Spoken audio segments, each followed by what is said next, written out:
स्वागत है आपका मेरे चैनल एक्टिविटी वॉलेट में। तो ये थर्ड पार्ट है मेरी videos fine motor skills and pre writing skills के ऊपर। आज हम कुछ न्यू एक्टिविटीज़ करेंगे जिसमें बच्चों की fine motor skills and pre writing skills कुछ और इन्हेंस होंगी।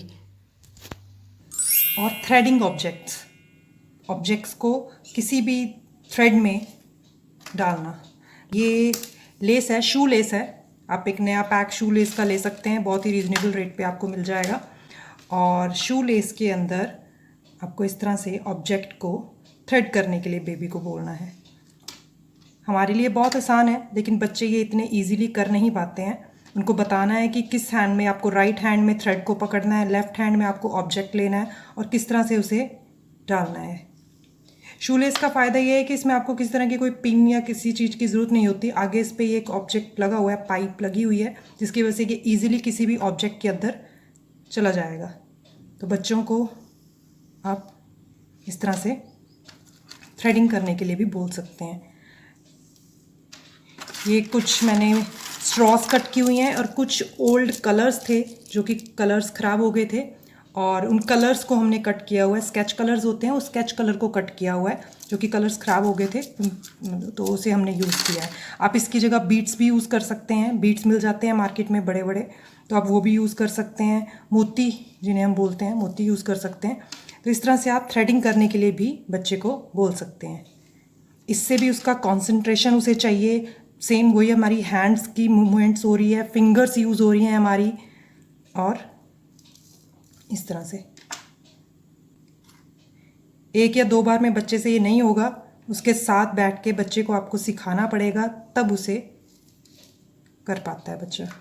तो इस तरह से आप थ्रेडिंग एनी ऑब्जेक्ट, जिस तरह मैंने ये कुछ DIY पाइप्स बनाई हुई हैं, आप इस तरह से भी यूज़ कर सकते हैं। आप स्ट्रॉ को कट कर सकते हैं, आप बटन्स यूज़ कर सकते हैं बिग साइज़ के, आप मोती या बीड्स यूज़ कर सकते हैं बिग साइज़ के। कुछ भी ऐसे ऑब्जेक्ट जिसमें होल है और बच्चा ईजीली उनको पोर कर सके, लाइक दिस,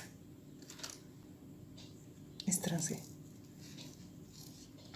इसी तरह से इसकी जगह आप कुछ और कर सकते हैं। जैसे मैंने एक ये बनाया है, शू का प्रिंट लिया था और उस पर कलर करके अभी इसके ऊपर हमने लेसेस ऐड करने हैं। मुझे थ्रेडिंग इसके ऊपर होल करने हैं अभी पंच से, और होल करने के बाद इसमें हम ये लेसेस ऐड करेंगे। एंड बच्चा इससे टाई करना भी सीखेगा कि किस तरह से लेसेस अपने शूज़ के ऊपर लगाने हैं। देन इसके अलावा ज़रूरी नहीं है कि मुझे यहीं पे नहीं होल करने, मुझे यहाँ साइड पे भी होल करने हैं, जिससे बच्चा सिर्फ उसको होल में किस तरह से थ्रेड को इंसर्ट करना है, कैसे निकालना है, एक थ्रेड एक होल से दूसरे होल तक कैसे लेके जाना है, तो ये भी करना है। ये अभी बाकी है करना, तो थोड़ा सा वर्क इसके ऊपर भी मुझे करना है। तो इस तरह से आप थ्रेडिंग ऑब्जेक्ट्स भी बच्चे को दे सकते हैं इसे करने के लिए, ताकि उसकी हैंड आई कोऑर्डिनेशन अच्छी हो, हैंड्स की मूवमेंट हो, जिससे उसके फाइन मोटर स्किल और अच्छे हों और पेंसिल को और ग्रैब करने के लिए उसे हेल्प हो।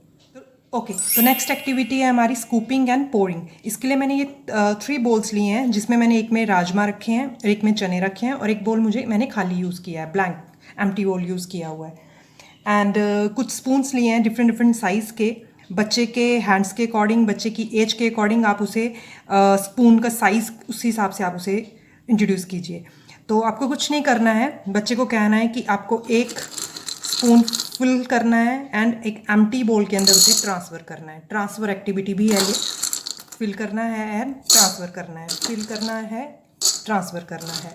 इसी तरह से कुछ और दूसरे ऑब्जेक्ट भी ले सकता है, वो दूसरी चीज़ भी ले सकता है एंड ट्रांसफ़र इट। इसमें क्या है, बच्चे की रिस्ट मूवमेंट है, बच्चे की हैंड मूवमेंट है, किस तरह से उसे लेके जाना है, बैलेंस रखना है ताकि वो गिरे ना। और ये भी बहुत अच्छी एक्टिविटी है बच्चे के कंसंट्रेशन के लिए, और हैंड आई कोऑर्डिनेशन इसमें यूज़ होगा, हैंड्स इसमें यूज़ होंगे। तो ये थी हमारी नेक्स्ट एक्टिविटी। एक और एक्टिविटी है जो आप इसी तरह से यूज़ कर सकते हैं, जिसमें है सॉर्टिंग एक्टिविटी। आपको एक बड़े ऑब्जेक्ट के अंदर कुछ चीज़ें मिक्स करके बच्चे को देनी है, और जितने भी ऑब्जेक्ट हैं आप कह सकते हैं। इसके अंदर मैंने राजमा और चने रखे हैं, तो इसी तरह से मैंने यहाँ पे 2 एम्प्टी बॉल्स लिए हैं, और बच्चे को सिर्फ सॉर्टिंग करने के लिए बोलना है कि उसे एक बॉल में उसको ओनली चने रखने हैं और दूसरे बॉल में उसे राजमा रखने हैं। तो इस तरह से एक एक ऑब्जेक्ट बच्चे को उठाना है, एक एक चीज़ लेनी है, उसे देखना है उसका टेक्सचर कैसा है, क्या चीज़ है, और उसके अकॉर्डिंग उस बॉल में डालना है। इसी तरह चने हैं, चने बच्चे को यहाँ डालने हैं। तो ऑब्जेक्ट सॉर्टिंग एक्टिविटी बहुत ही इजी लग रही है, लेकिन जब बच्चे छोटे हैं उनके लिए इतना आसान नहीं है। उन्हें समझने में कि कौन सा ऑब्जेक्ट कहाँ रखना है टाइम लगता है। आप इसकी जगह कोई भी और चीज़ें भी ले सकते हैं। आप बीट्स यूज़ कर सकते हैं, डिफरेंट टाइप के बिस्किट्स यूज़ कर सकते हैं, आप वेजिटेबल्स यूज़ कर सकते हैं, फ्रूट यूज़ कर सकते हैं। उन्हें मिक्स करके रख दीजिए और बच्चे को कहना है उन्हें सॉर्ट करे, उन्हें अलग अलग करे। आप सॉक्स, डिफरेंट तरह की बच्चों की सॉक्सेस को इकट्ठा करके रख दीजिए और उन्हें पेयर बनाने के लिए कहिए। तो नेक्स्ट एक्टिविटी है इसी में हमारी, अमिनी को, बीन्स को एंड पास्ता को यूज़ करके बच्चे को आप इस तरह से एक पेपर के ऊपर, यहाँ पे हमने एक लाइन ड्रॉ की हुई है एंड ट्रायंगल और स्क्वायर ड्रॉ किया हुआ है। यहाँ पे जिगजैग है, लाइंस हैं। इस तरह से आप कोई भी ऑब्जेक्ट्स या lines, sleeping line, standing line, किसी भी टाइप की आप लाइंस उनको ड्रॉ करके दे सकते हैं और उन्हें आपको सिर्फ ये कहना है कि इन लाइंस को आपको पास्ता की हेल्प के साथ या फिर जो भी आपने उन्हें और अदर ऑब्जेक्ट्स दिए हुए हैं, लाइक बटन्स हो सकते हैं, यहाँ पे बीन्स रखी हैं हमने, बीन्स हो सकती हैं, उसकी हेल्प के साथ इसको लाइंस को कवर करना है। लाइंस के ऊपर ऐसे ही कवर करते जाना है। अब इसमें क्या है कि बच्चे की वही हैंड यूज़ होगा, हैंड की हमारी स्मॉल मसल्स यूज़ होंगी, उसकी ग्रिप यूज़ होगी। सबसे मेन यहाँ पे हैंड आई कोऑर्डिनेशन यूज़ होगा। किस तरह से उसे हाथों से ये उठाना है और उसे देखना है कि उसे कहाँ पे वो ऑब्जेक्ट रखना है। इस तरह से आप बोल सकते हैं।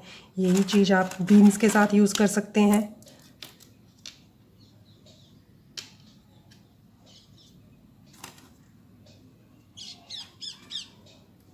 इस तरह से बीन्स के साथ भी कर सकते हैं।